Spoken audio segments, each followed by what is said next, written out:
Read any good news lately? Well, stay tuned. We've got one this week on Motoring 99.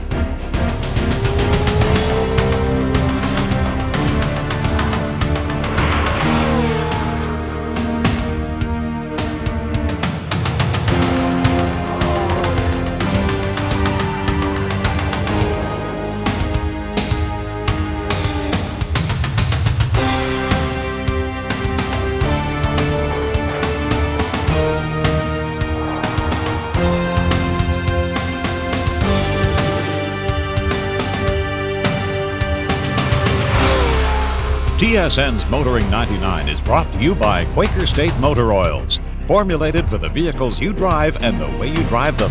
And Midas Car Care, the way it should be. It is Canada's largest and richest city. And without a doubt, Toronto is the town that has fueled the current hot sales of luxury cars and trucks. But let's face it, the people who can afford those vehicles are the lucky few. Most people living in this city are simply working stiffs like yours truly. But you know, there are other citizens who are just trying to get through the day, find something to eat, and a place to sleep. And other Canadians would like to help them out, but sometimes there's just not enough hours in the day. But this week, as promised, we've got a good news story, and it's all about a car dealership and some young kids looking for a break. Andy got in with the wrong crowd, ended up in a shelter for homeless kids. Today, he dreams of a career. Jazita has gone from one home to another. She is about to begin a management course. These young people have hope because of this man, Phil Lacasse, owner of Midtown Saturn in Toronto. Last winter, Toronto Mayor Mel Lastman made a plea for 1,500 blankets for the city's homeless. Phil responded with all the blankets himself. So they all agreed, they took on the donation, and we went to City Hall, loaded all the blankets in the old City Hall. And while Mayor Lastman was giving me a speech, there's two young people came from the street, and they said, whoever is the donor of the blanket, the boys from the street, thank you. This was a great feeling in my heart to do such a thing. It felt so good, Phil Lacasse was determined to do more. He now has 10 young people working at his dealership in a training program. Many of the trainees come from a Toronto shelter known as Eva's Place for homeless kids. It's a fabulous program, and what it does is it offers kids a real chance to get off the streets and to get off the streets permanently. What we're about here is about long-term solutions to homelessness. So we're offering solutions, we're offering opportunities. Service line 7, please. Service line 7. When they first came here, they came here with their heads down, their shoulder inside, very little self-esteem. They were strolling. Today, they are walking, they are heads straight, they have big self-esteem. They can see that they have a vision to accomplish a goal, and they are learning their mission at Midtown. The trainees will spend 3 months at Midtown and 6 more months at other dealerships before moving into various apprenticeship programs. A lot of these youth are no different than you and I. What prevents them from being self-supporting and independent in the community is lack of a substantial income, which will enable them to provide for their own housing and their own life needs, just much the way you and I would do. So we're looking towards this program to assist them in getting long-term permanent jobs, which will then provide the income that they need to live independently. It's not rocket science, it's pretty simple. That's knock sensor. That's a power steering reservoir. That's an alloy block, exhaust manifold, intake manifold, a valve cover. It's wonderful. There's so much to do, and like it's so much fun. You get to meet a lot of people, a lot of new faces, and you're just having fun, going out there doing something that you like to do and to have fun. That's what it's basically about. And if that's what you want in life, and you know, you go for it. This is what I want, and this is what I'm going for. McPherson Strut Tower, firewall. I'm learning a lot from Mr. Lacasse and the guys here. They're teaching us a lot about cars, how to sell them, the different engine components. It's a great program, and I want to gain a lot from it. I want to possibly go on to maybe have my own dealership someday. Auxiliary belt. This one with the ignition at lock, and that's with the ignition at on. Okay. So grab the meter. Oh, okay. Okay. Some of them seem to be picking up stuff really quickly. Myself and another technician, Thomas, have put together a couple tests even along the way so that we can sort of test a little bit of their knowledge type of thing, ask them some questions and say, well, let's look at the things on the diagram and name them and explain their purpose type of thing, to sort of take it a little bit further than just watching each day. What would have to do with it today? It makes me feel pretty good, pretty good. I think it's been a learning experience because basically, you know, it's one thing to teach, but basically they can teach me stuff too, teach me about how my ability to teach is and sort of thing, and tell me, well, you know what, I really didn't understand that. Can you explain it again? Sorry? Yeah, but, right, but what's right beside the flywheel? Creation. Right, but what turns the flywheel to get it going? Starter motor. Right. I talked to the owner, Phil Lacasse, and he says that a lot of his trainees have changed. Attitudes have changed. Do you feel like you've changed since you've come here? Oh yes, definitely. Why is that? First of all, the uniform. It feels good to be in a uniform. Phil, he's a wonderful man. I respect him so much. He's changed my life. I can't put it in words right now, but he really have changed my life. To me, it means a lot because it's one of the best experience someone ever gave me. I got signed up with the apprentice program. I'm gonna continue on forward and aim to get my mechanic's license. Enjoying yourself too? Yes, very much. Learning a lot. It's fine. It's like a one big whole family. It's perfect. Nice environment. The children of today is the asset of tomorrow, because they'll be, maybe yesterday they were a liability to society. Today they are become an asset. Tomorrow they'll be paying their taxes, they'll have families, and they'll be straight in life. Isn't that a great thing to do to kids of today? I think so. Good luck. Thank you very much. Thank you.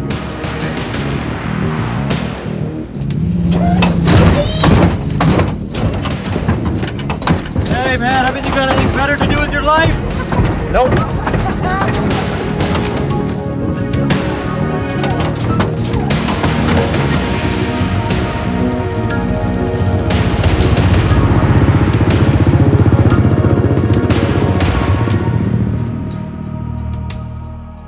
Along with the stretched wheelbase, the track is wider, giving the S-Type a larger footprint. The size also equates to a significantly better car in terms of handling and ride quality.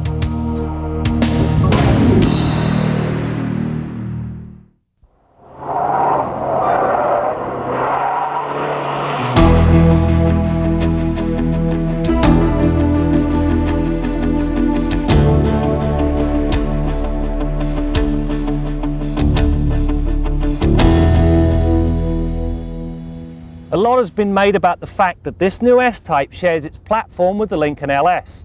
Indeed, you could be forgiven for thinking, what a nice Ford Jaguar had managed to build. Well, as you're about to find out, nothing could be further from the truth.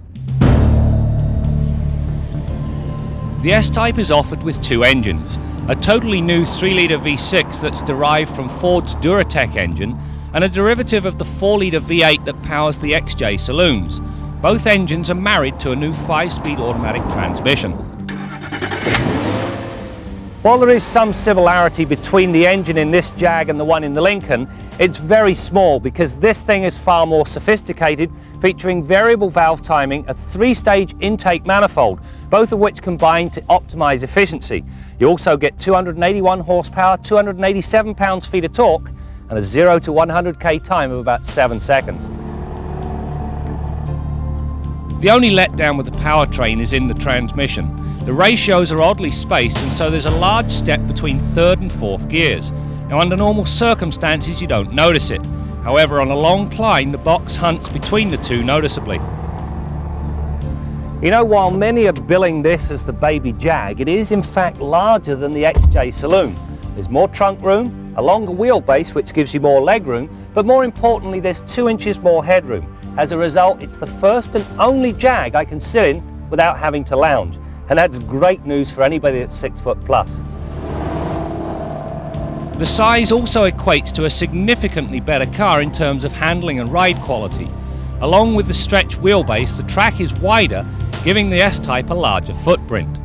Combined, the fully independent double wishbone suspension, roll bars and a near-perfect 51-49 front-to-rear weight distribution gives this cat a decidedly good set of claws. It also rides as well as any Jaguar, meaning the occupants are exceptionally well isolated from the rigours of a rough road. Even the steering, a sore point in many Jags because of a somewhat numb feeling in the feedback, has a crisp feel that's about the right weight for most conditions. Now, our tester came with Jag's computer active technology system, or wait for this, CATS. It also comes with 17-inch tyres.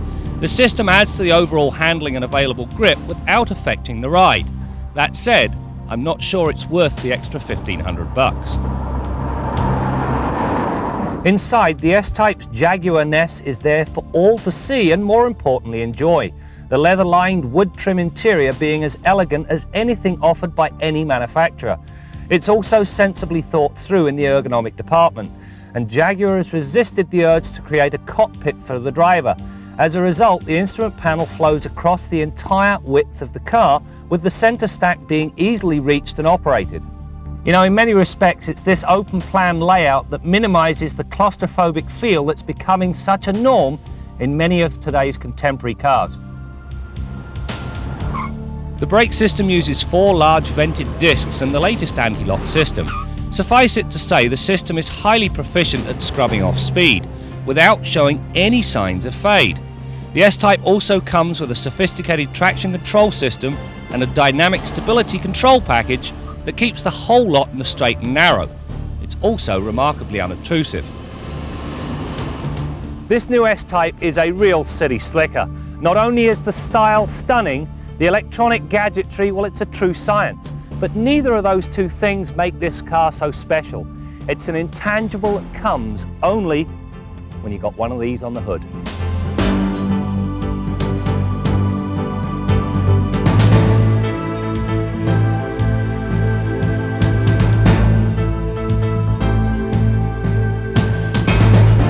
Our Midas tip of the week concerns killing time. Quite often I find myself killing time at a parts supplier or at a customer's place on a service call waiting to make a connection. Make sure of a couple of things. First of all, that you shut your engine off. Don't waste fuel and pollute the environment needlessly by running the engine. Secondly, make sure if you're killing time and you want to listen to that radio that you're not in the run position. The run position, all the idiot lights come on the dash. You want to be in the accessory position so that only your radio is powered. In the run position, you're feeding the ignition and fuel systems with current and turning on other devices that are going to drain your battery power. You can overheat things like the ignition system on some cars by doing this. Make sure that you're in the accessory position, and in a lot of cases it's nice to be just outside of the vehicle. For example, in the summertime in a shady area, maybe listening to your radio. If that's the case, make sure that you defeat the interior lights as well so they don't drain your battery. Some vehicles have a switch to do this. In my case, I just use a piece of cardboard to jam that door switch and shut off all those interior lamps. Gives me a lot more time to use that battery without draining it. That's your Midas tip of the week. The race is about to begin. Gentlemen, start your lawyers. That's coming up later on Kenzie's Corner.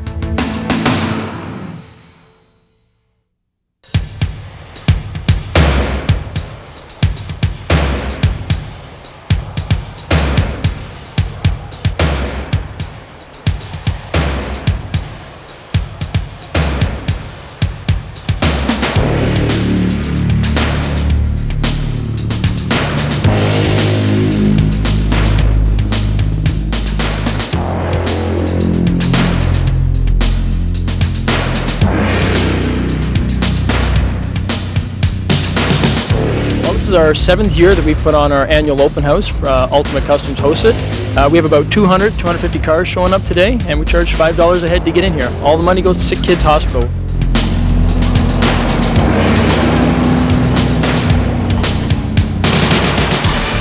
This is a 1989 GMC Sierra pickup truck.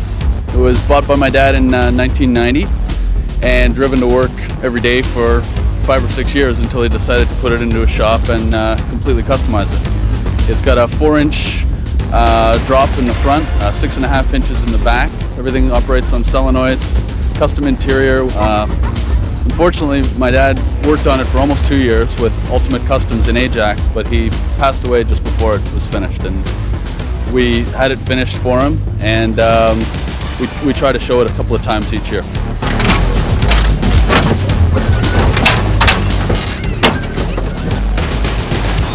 It's a half-scale 1923T. It runs on a 12.5 horsepower Briggs & Stratton engine. It has a 3-speed transmission, lights, horn, working front suspension, full gauges that are functional. This particular car took me about a year to fabricate the chassis and mold the body, and there's a little bit of tinkering. I go to a lot of shows in the States, and this car is a little more convenient to ride around on rather than walking. Nobody, as far as I know, has ever done one this size. You see a lot of double takes. They look and then they look again, and it's basically just like a full-size car except half the size.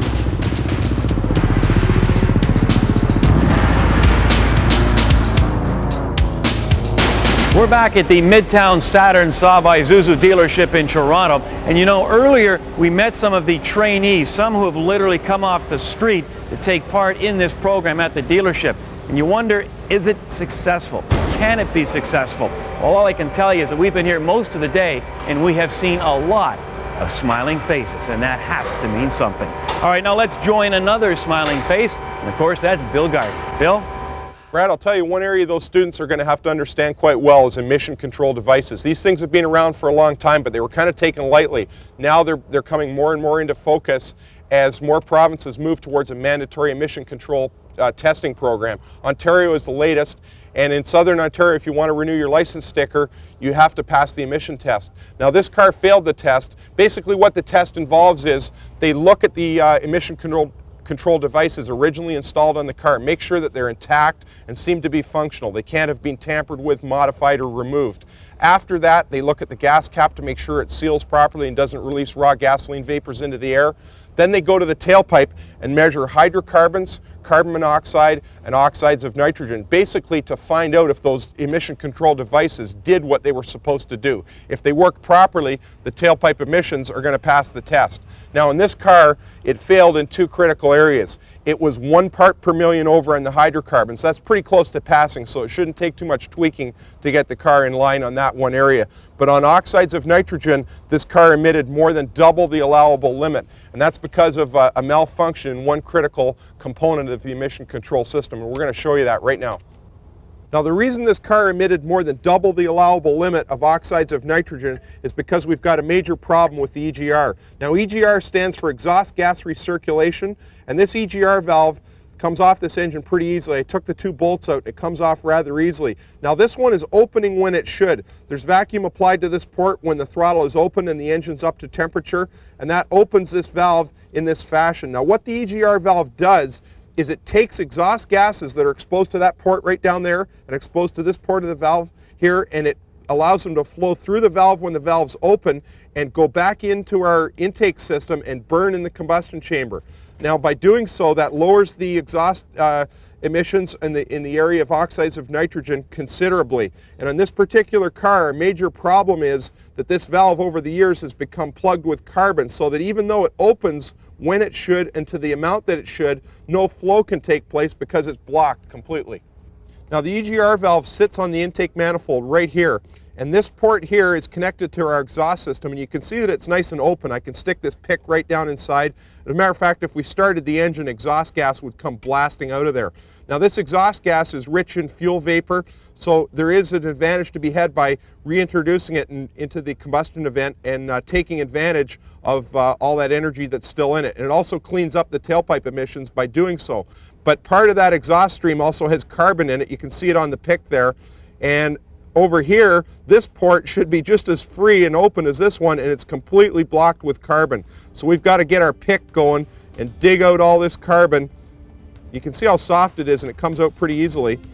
Now, the secondary benefit of having this thing working properly is that you may have noticed that your car's pinging or knocking, and it requires higher octane gas over the years to prevent it from doing so. By cleaning out this system, you'll lower the combustion chamber temperature to the point where you don't require that high octane fuel to combat pinging or detonation. So there's a secondary benefit from the driver. He can go to less expensive gas now when this EGR system's working the way it should. Till next week, I'm Bill Gardner for Motoring 99.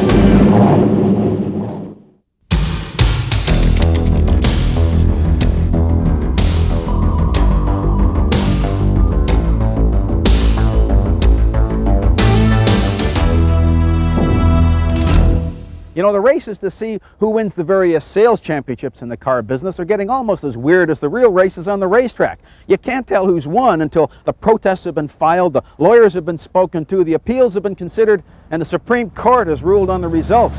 We had a particular dust-up at the end of last model year when both Cadillac and Lincoln claimed to be #1 in the luxury sales segment. The accusations of sales being dragged from January back into December and various mea culpas of, oh yeah, we fudged our numbers. Listen, they do it all the time. My question is, does anybody really care? You know, sometimes I think the car company people spend too much time talking to each other and not enough time focusing on the objective. Well, maybe there's a marketing advantage to bragging that you're #1, and certainly from Cadillac's point of view, it was a point of personal pride because they've been #1 since the last ice age. But if you're considering, let's say, a town car versus a DeVille, are you going to think to yourself, gee, you know, Lincoln shoved 7 more Navigators out the door on December 31st. I'm going with that town car. It's not going to happen.